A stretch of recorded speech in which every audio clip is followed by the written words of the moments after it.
And let's welcome in Jim Lanzone into the Yahoo Finance Studio. Your first time. First time. I'm a rookie. I'm glad to finally be here downstairs from my office. Welcome. I know we work in the same building. Don't always get you down here. As we just pointed out, you have been at the helm of some major companies that I think a lot of viewers are familiar with. CBS Interactive, Tinder, Ask Jeeves if we want to go back. But I want to start with a company that I think some viewers may not be as familiar with, which is eTour. Oh, wow. And that is, of course, a startup that you founded back in the 90s. And it was right in the middle of the dot-com boom. And I want to start there because I get the sense in looking through a lot of your interviews that your experience in the dot-com boom, the ensuing crash, has really informed a lot of how you think about operating these companies. So my question to you is, how do you think about that period of time? And knowing what you experienced then, how do you view what's happening today, especially in the tech landscape? Yeah, I mean, it really is a great question. And again, I want to say I love being down here. It's great to finally be here. And hey, we follow Dr. Doom, so we can spin this to a more positive place. Yeah. But look, that definitely informed it. I was one of the co-founders. I wasn't the CEO. I was like the product guy, co-founder of eTour, which by the way was not a travel company. It was a touring the web. It was like a search and navigation company that was founded in 1998, so a long time ago. And we went way up and way down. Raised $50 million when that was a lot of money, and almost went public. And then the market crashed, and we crashed, and it's heartbreaking to put in that company, we founded at a business school. I mean, I'd never really had a real job before doing that. I'd just been an intern. And so, you put your heart and your soul and people trust you and believe in you, and it sucks to go through that. And that crash, which, more movies should be made about that time period, but it certainly informs it because, first of all, I learned a lot that I know about product management and how to manage internet companies that helped me later on. A lot of hands-on experience. And then, going through that, which then happened again in 2008, happened again in 2020, happened again this year. And what I would say is every one of them is different. If you kind of look at the causation of each one of these, right? You can't really equate the dot-com boom and crash to COVID and what happened with the world shutting down, or the global financial crisis, or now, which is kind of an interesting combination of both. They're all unique, they're all different, but certainly, and we could talk about it, some of the ways that could inform both opportunities and challenges.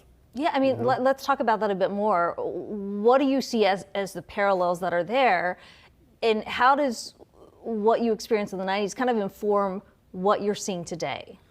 Yeah, and again, I think, it's ironic, but after that startup, I wound up at Ask Jeeves, which was a public company. We then sold it to IAC in 2005. I became CEO right after that and was there for a long time. When I left, I then actually got funding to do another startup. And the market crashed again 2 weeks after that.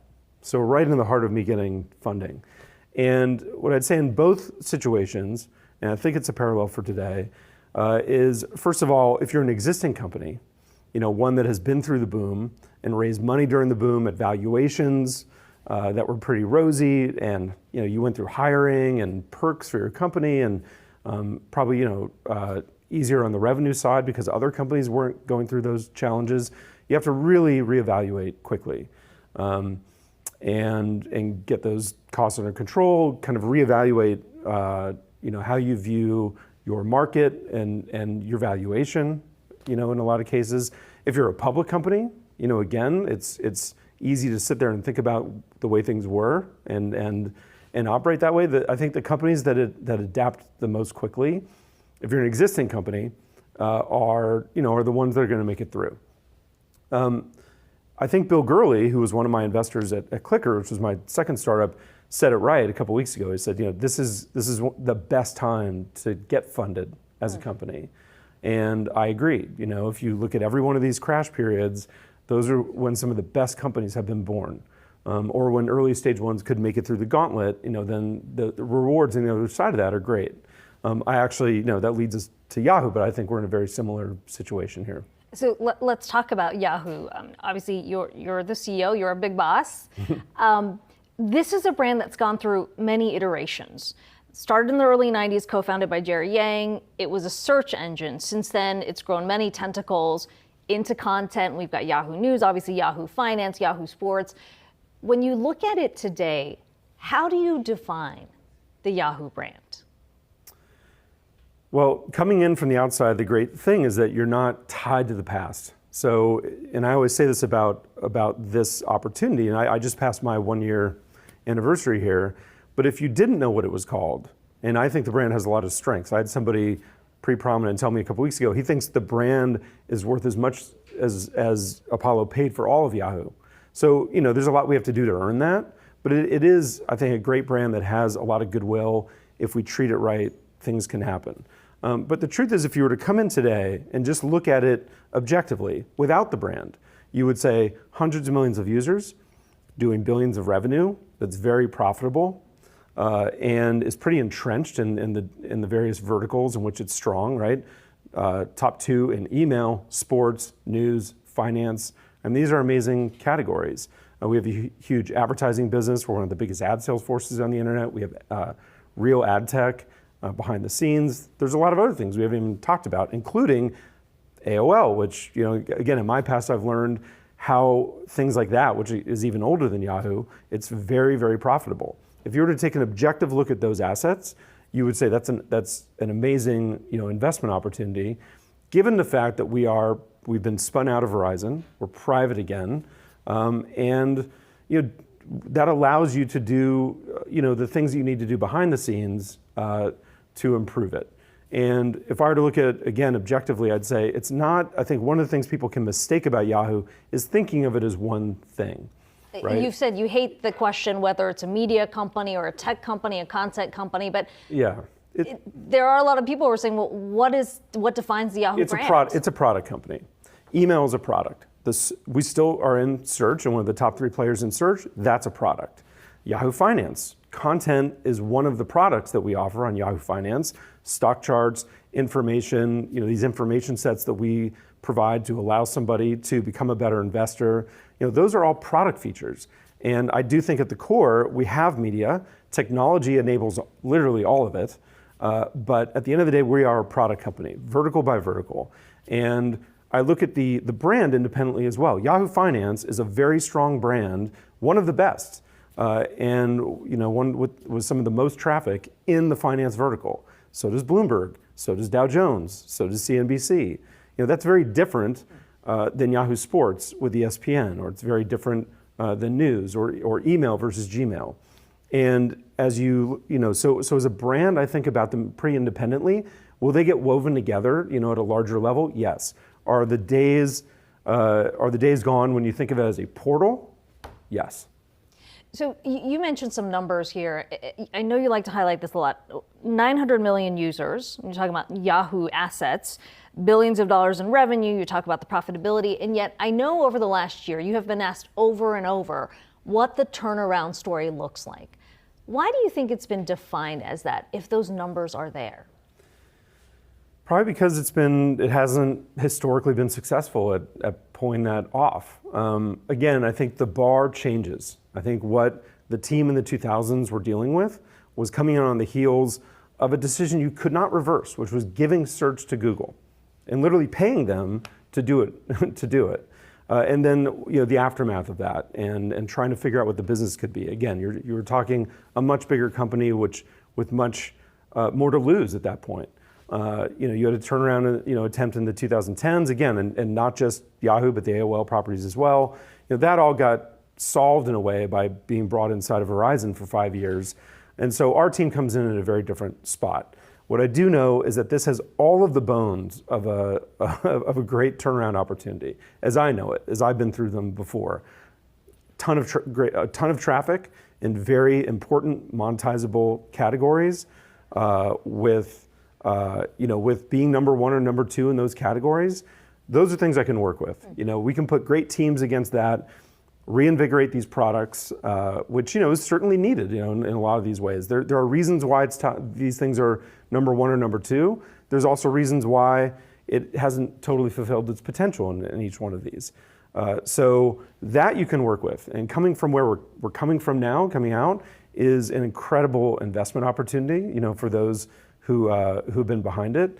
And it's why, in this case, I ran towards the fire to wanting to do this. Because, people have asked me, what is the thing that surprised you the most about Yahoo? And they've asked me continually, and it's been the same two things. Number one is how many people are rooting for us. I think in this world, people want, for whatever reason, they would love to see Yahoo be successful still. This isn't a brand people are rooting against. They may wonder whether we can do it. That's a different story, but I think they would love to see us do it. And the other is that in a lot of ways, it's not a turnaround. Turnarounds are in trouble. This company is in really good financial position and has amazing assets. So let's talk about the strategy that you have put in place. You've added, maybe you should say, shaken up the structure a bit, right? Individual assets now have their own general managers. That's sort of been the first thing we have seen. The changes now here we're inside too. Baseball.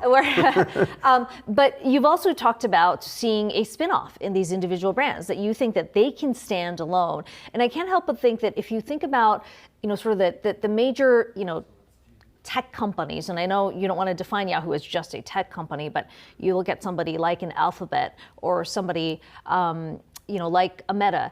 They've got multiple brands that have sort of come together. Why think about them separately, and why the idea of going towards that spin-off? Well, let's work backwards. First of all, I think they think about them separately. They weave them together. Again, YouTube is woven into Google, but those are two different teams, two different brands. Instagram and Facebook, and now the VR side, these are all individual divisions run by general managers. Susan is an amazing CEO who runs YouTube with Neil. That's very different than the team running Google .com or the cloud business with Thomas. So Amazon is very much the same way. And so there's something about Yahoo where people want to think about it it's got to do with the history of it being a portal. Think of it as one thing. Certainly the brand is consistent in this case, but I think, and that story could take care of itself, but the first step is to work on them individually. Now, if you do that, and I'm not worried about it, so the notion of what will you do with these things, will they all go public together, will they all live together, will they spin off, those are all things we have the option to do, but I don't think about them because I still feel like I just got here, and our team wants to be the one to create this value. And create them across the board. So I think these are all investment opportunities. The end game for each of them is something we don't have to think about yet. I want to end on a personal question, because in prepping for this, I looked at a lot of your interviews, and correct me if I'm wrong, but I get the sense that you like being the underdog. You have a bit of a chip on your shoulder.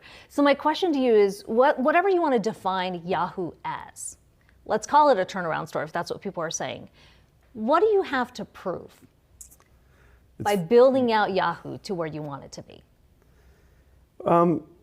It's interesting.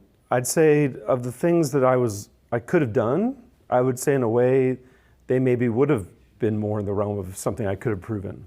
In this case, this is something I've done a few times before. My teams have been very successful doing them. We have great people. We've met great people here as well, brought in new people that we didn't work with before. I'm loving the way the team here is shaping up. I love being a part of that, right? The two things I love to come to work to do are to build great products and to have a great team and of great people who love working together. And if you can do those two things with an asset that has the ability to be invested in the right way and create upside opportunity, I love doing that. There's not a day when I don't love getting up and coming to do this. There's not a day when I have angst about whether we can do this. I have anxiety sometimes about just the amount of things we have to do, but that's different, right? There's no question to me that this is doable. And so, yeah, look, when I had another CEO as a compliment call me a journeyman the other day, a couple months ago, because I've been to several different internet companies at this point. I've been doing this 25 years. But for me, I know it when I see that that opportunity, and so that past is always there. I'm not afraid of being the underdog, and I do kind of like it. It's it's harder than being just somebody on the rocket ship, and it's going to go anyway whether you're there or not. I like to make a difference. The people I work with feel the same way, so I think about it probably a little more like that. Jim Lanzone, thank you so much for joining us today. Awesome.